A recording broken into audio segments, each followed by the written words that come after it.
Hello friends, welcome back. आज हम discuss करने वाले हैं क्लासिकल डांस को। भारत के अंदर जितने भी हमारे शास्त्रीय नृत्य हैं उनको हम डिस्कस करेंगे। तो शास्त्रीय नृत्य से जो सारे क्वेश्चन पूछे जाते हैं उनको हम डिस्कस करने वाले हैं, ठीक है। तो सारे क्वेश्चन इसमें जो है शामिल किए गए हैं, देखेंगे। तो एक एक क्वेश्चन, जितने भी प्रश्न आपके बनते हैं शास्त्रीय नृत्य से, जो एक क्वेश्चन किसी भी परीक्षा में पूछा जाता है उसको हम डिस्कस करने वाले हैं। तो चलिए पहला क्वेश्चन स्टार्ट करते हैं। पहला क्वेश्चन हमारा, झावेरी बहनें नयना, स्वर्णा, दर्शना, रंजना किस शास्त्रीय नृत्य से संबंधित हैं? तो झावेरी बहनें जिनको कहा जाता है, जैसे आप देखोगे झावेरी बहनें हैं, उसके बाद नैना है, स्वर्णा है, दर्शना है, रंजना है, ये सारी जो नृत्यांगनाएं हैं ये किस शास्त्रीय नृत्य से संबंध रखती हैं, ये हमसे पूछा गया है। तो मणिपुरी से, उड़ीसी से, कुचिपुड़ी से, सत्रिया से। तो ये सारे लोग ये किससे संबंधित हैं? मणिपुरी से। ठीक, चाहे झाबेरी बहनें हो, नैना हो, स्वर्णा हो, दर्शना हो, रंजना हो, ये सारी महिलाएं किस शास्त्रीय नृत्य से संबंध रखती हैं?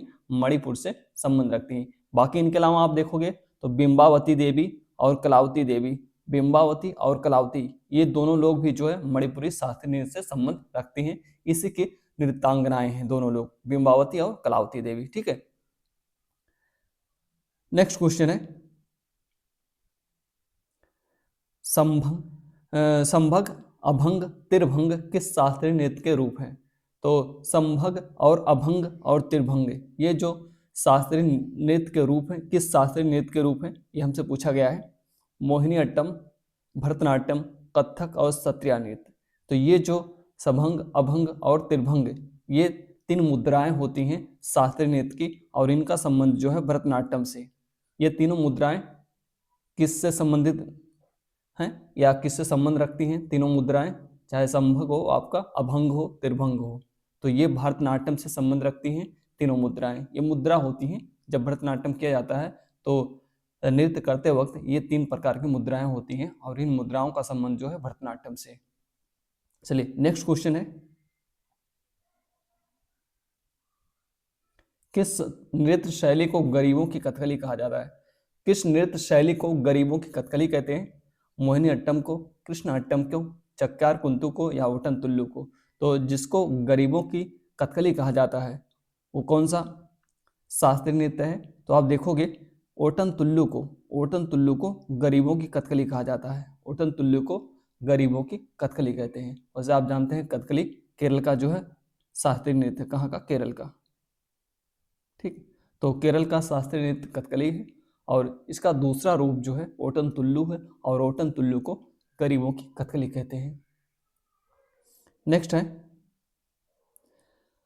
भारतीय शास्त्रीय नृत्य की सबसे प्राचीन शैली कौन सी है? भारतीय शास्त्रीय नृत्य की सबसे प्राचीन शैली कौन सी है? कुचिपुड़ी, उड़ीसी, मणिपुरी, भरतनाट्यम। तो जो भारतीय शास्त्रीय नृत्य की सबसे प्राचीन तम शैली, सबसे पुरानी शैली कौन सी है? तो आप जानते हैं वो आपका भरतनाट्यम है। भरतनाट्यम सबसे प्राचीनतम शास्त्रीय नृत्य है। और सबसे नवीन बात करें तो सबसे नवीनतम शास्त्रीय नृत्य शैली कौन सी है? सत्रिया है। तो सत्रिया सबसे नवीनतम शास्त्रीय नृत्य शैली है, और सबसे पुरानी शास्त्रीय नृत्य शैली कौन सी है? भरतनाट्यम है। अगला है, निम्न में से कौन शास्त्रीय नृत्य की एकल शैली नहीं है? शास्त्रीय नृत्य की एकल शैली नहीं है, मतलब एकल स्टाइल में कौन सा नहीं किया जाता? मोहिनी अट्टम, भरतनाट्यम, कथक, उड़ीसी। तो एकल शैली कौन सा नहीं है? तो आप देखोगे मोहिनी अट्टम जो है एकल शैली है, भरतनाट्यम भी आपका एकल शैली है, और कथक जो है ये भी एकल शैली है। लेकिन उड़ीसी जो है आपका ये एकल शैली नहीं है। उड़ीसी जो है एकल और सामूहिक रूप से दोनों किया जाता है, मतलब समूह में लोग करते हैं इस नृत्य को, और एकल रूप से भी उड़ीसी शास्त्रीय नृत्य को किया जाता है। तो बाकी सारे जो है प्रमुख रूप से एकल शैली में किए जाते हैं, मतलब एक बंदा जो है इस नृत्य को करता है, चाहे मोहिनी अट्टम हो, चाहे भरतनाट्यम हो, चाहे कथक हो। एक नृत्यांगनाएं या एक नृत्य करने वाले जो जो नृत्य करने वाला व्यक्ति होता है सिंगल होता है। तो सिंगल पर्सन के द्वारा मोहिनीअट्टम किया जाता है, भरतनाट्यम किया जाता है, कथक किया जाता है। लेकिन ओडिसी जो है सामूहिक रूप से किया जाने वाला लोक नृत्य है। ठीक है, इसीलिए एकल शैली नहीं है ओडिसी। तो सही आंसर कौन सा होगा हमारा? ओडिसी। ओडिसी नृत्य की प्रमुख नृत्यांगनाएं अगर देखोगे तो ओडिसी करने वाली जो नृत्यांगनाएं हैं, जैसे केलुचरण महापात्रा हैं, संजुक्ता पाड़ीग्राही है, सोनल मान सिंह है, माधवी मोहंती हैं और इंद्राणी रहमान हैं, कुमकुम मोहंती हैं, गंगाधर प्रधान आदि हैं। ये प्रमुख नृत्यांगनाएं या नृत्य करने वाले लोग हैं। केलुचरण महापात्रा, संजुक्ता पाड़ीग्राही और सोनल मान सिंह, माधवी मोहंती, इंद्राणी रहमान, कुमकुम मोहंती, गंगाधर प्रधान आदि ये सारे लोग ओडिसी नृत्य करते हैं। ठीक है, नेक्स्ट हमारा, किस शास्त्रीय नृत्य को अंकिया नाट नृत्य कहा जाता है? तो किस शास्त्रीय नृत्य को अंकिया नाट नृत्य कहा जाता है? मोहिनीअट्टम को, भरतनाट्यम को, कथक को या सत्रिया नृत्य को? तो अंकिया नाट जो कहा जाता है, किसको कहा जाता है?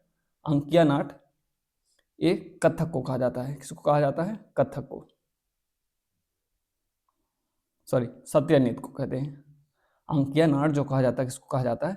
सत्रिया नृत्य को अंकिया नाट भी कहा जाता है। बाकी कथक को क्या कहते हैं? कथक को नटवरी कहते हैं। कथक को नटवरी नृत्य भी कहा जाता है। और अंकिया नाट नृत्य किसको कहते हैं? तो अंकिया नाट नृत्य सत्रिया नृत्य को कहा जाता है। ठीक है, याद रखिएगा।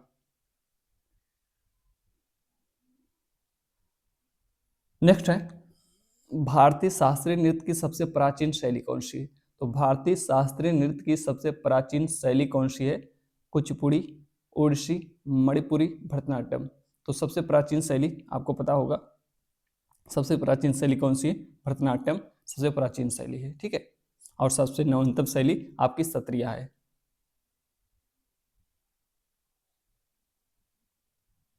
अगला है, सादिर नृत्य। सादिर किस नृत्य शैली का प्राचीन नाम है? सादिर किस नृत्य शैली का प्राचीन नाम है? तो किसको सादिर नृत्य भी प्राचीन काल में कहा जाता था? कुचिपुड़ी को, ओडिसी को, मणिपुरी को, भरतनाट्यम को। तो आप देखोगे तो भरतनाट्यम को पहले प्राचीन काल में सादिर नृत्य भी कहा जाता था, भरतनाट्यम को। तो भरतनाट्यम को सादिर नृत्य या देवदासी नृत्य भी इसको कहते थे, देवदासी नृत्य, देवदासी नृत्य। ठीक है, तो देवदासी नृत्य या सादिर नृत्य या उसी को भरतनाट्यम नृत्य कहा जाता है। नेक्स्ट है, पुरुषों द्वारा किया जाने वाला तांडव शास्त्रीय नृत्य है। पुरुषों द्वारा किया जाने वाला तांडव शास्त्रीय नृत्य कौन सा है?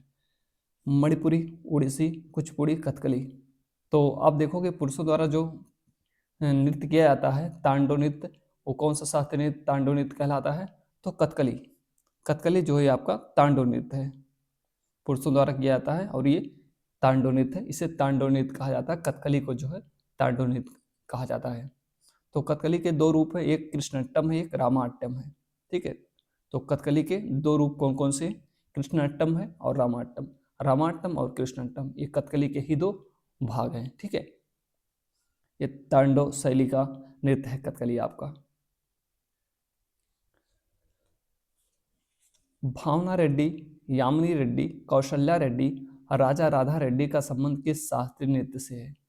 तो भावना रेड्डी, यामिनी रेड्डी, कौशल्या रेड्डी, राजा राधा रेड्डी का संबंध किस शास्त्रीय नृत्य से है? तो इन सारे लोगों का संबंध आप देखोगे तो कुचिपुड़ी से है। कुचिपुड़ी शास्त्रीय नृत्य से संबंध इनका है, भावना रेड्डी का, यामिनी रेड्डी का, कौशल्या रेड्डी का या राजा रेड्डी का। ठीक, और कुचिपुड़ी जो है ब्राह्मणों द्वारा किया जाने वाला शास्त्रीय नृत्य है। कुचिपुड़ी जो है ये ब्राह्मणों के द्वारा किया जाता है। ब्राह्मणों के द्वारा किया जाने वाला शास्त्रीय नृत्य कौन सा है? कुचिपुड़ी। तो कई बार पूछा जाता है ब्राह्मणों के द्वारा किया जाने वाला शास्त्रीय नृत्य कौन सा है? तो कुचिपुड़ी आपका ब्राह्मणों के द्वारा किया जाने वाला शास्त्रीय नृत्य है। और इसकी जो प्रमुख नृत्यांगनाएं हैं भावना रेड्डी, यामिनी रेड्डी, कौशल्या रेड्डी, राजा राधा रेड्डी आदि हैं। ठीक है, अगला महत्वपूर्ण क्वेश्चन हमारा, निम्नलिखित में से कौन एक उत्तर भारतीय नृत्य है? उत्तर भारतीय शास्त्रीय नृत्य कौन सा इसमें है? मणिपुरी, ओडिसी, कथक, कथकली। तो उत्तर भारतीय शास्त्रीय नृत्य आप देखोगे तो इसमें से कौन सा होगा? तो हमारा कथक। कथक को जो है उत्तर भारतीय शास्त्रीय नृत्य शैली कहा जाता है। और इसके प्रमुख कलाकार आप देखोगे तो लच्छू महाराज, बिरजू महाराज, अच्छन महाराज, सुखदेव महाराज, शंभू महाराज, सितारा देवी, मालविका सरकार, शोभना नारायण, गोपी कृष्णा, ये सारे हैं। तो बहुत पूछा जाता है लच्छू महाराज, बिरजू महाराज, अच्छन महाराज या सुखदेव महाराज, शंभू महाराज, सितारा देवी, इनका संबंध किस शास्त्रीय नृत्य शैली से है? तो इनका संबंध है कथक से। ठीक है, अगला है भरतनाट्यम नृत्य शैली का संबंध किस राज्य से है। भरतनाट्यम नृत्य शैली का संबंध आप देखोगे तो किस राज्य से है, तो ये जो है तमिलनाडु से। भरतनाट्यम इसका जो मूल स्थान है भरतनाट्यम का वो तमिलनाडु है। और इसके प्रमुख कलाकारों को देखोगे आप तो इसके प्रमुख कलाकार रुक्मणी देवी अरुणडेल, यामिनी कृष्णमूर्ति, मृणालिनी साराभाई, मल्लिका साराभाई, सोनल मानसिंह, स्वप्न सुंदरी, बाला सरस्वती, बैजंती माला, पद्मा सुब्रमण्यम, ये सारे इसके प्रमुख कलाकार हैं तब किसके, भरतनाट्यम के। ठीक है, तो प्रमुख नाम जरूर याद रखिएगा, जैसे रुक्मणी देवी अरुणडेल का, यामिनी कृष्णमूर्ति का, मृणालिनी साराभाई का, मल्लिका साराभाई का, सोनल मानसिंह का, स्वप्न सुंदरी, इनका नाम बैजंती माला जरूर याद रखिएगा। ठीक, अगला महत्वपूर्ण क्वेश्चन है, निम्नलिखित में से कौन सा शास्त्रीय नृत्य शैली देवदासी नृत्य परंपरा से संबंध रखती है। देवदासी नृत्य परंपरा से संबंध कौन रखती है, ये पूछा गया है। तो देवदासी नृत्य कहा जाता है ओडिसी को, ओडिसी को कहा जाता है देवदासी नृत्य। तो देवदासी नृत्य परंपरा से संबंध कौन रखती है, ओडिसी। अगला है मुखौटा नृत्य का संबंध किस नृत्य शैली से है। मुखौटा नृत्य का संबंध किस नृत्य शैली से है। मुखौटा नृत्य आप देखोगे तो मुखौटा नृत्य का संबंध जो है कथकली से है। मुखौटा नृत्य का संबंध कथकली से है। ठीक है, तो आज हमने डिस्कस किया भारत के महत्वपूर्ण जो शास्त्रीय नृत्य हैं, और शास्त्रीय नृत्य से जो भी आपके क्वेश्चन पूछे जाते हैं उसको हमने डिस्कस किया। सारे क्वेश्चन आप देखोगे कहीं पर आए, किसी भी परीक्षा में आए, सारे क्वेश्चन इन्हीं सारे क्वेश्चनों में से बार बार रिपीट करके आते रहते हैं, यहीं से पूछे आते रहते हैं। और जो मैंने जो राज्य बताए हैं, जो कलाकार बताए हैं, और जो नृत्य शैली बताया है, तो टोटल आप जानते हैं शास्त्रीय नृत्य हमारे 8 हैं। सबसे पुराना जो भरतनाट्यम है और सबसे नया जो है सत्रिया है। तो सारे 8 नृत्य याद रखिए। बाकी 8 नृत्यों का स्थान, मूल स्थान उनका क्या है उसको याद रखिए। बाकी उसकी नृत्यांगनाएं जो है उसको भी आप याद रखोगे। ठीक है, तो मैंने सारी बातें यहाँ पर डिस्कस की है, तो आप वीडियो पूरा देखोगे तो आपको सारी चीज़ें समझ में आ जाएंगी। ठीक है, तो चलिए आज के लिए इतना ही, मिलते हैं अगली क्लास में, तब तक के लिए थैंक यू वेरी मच।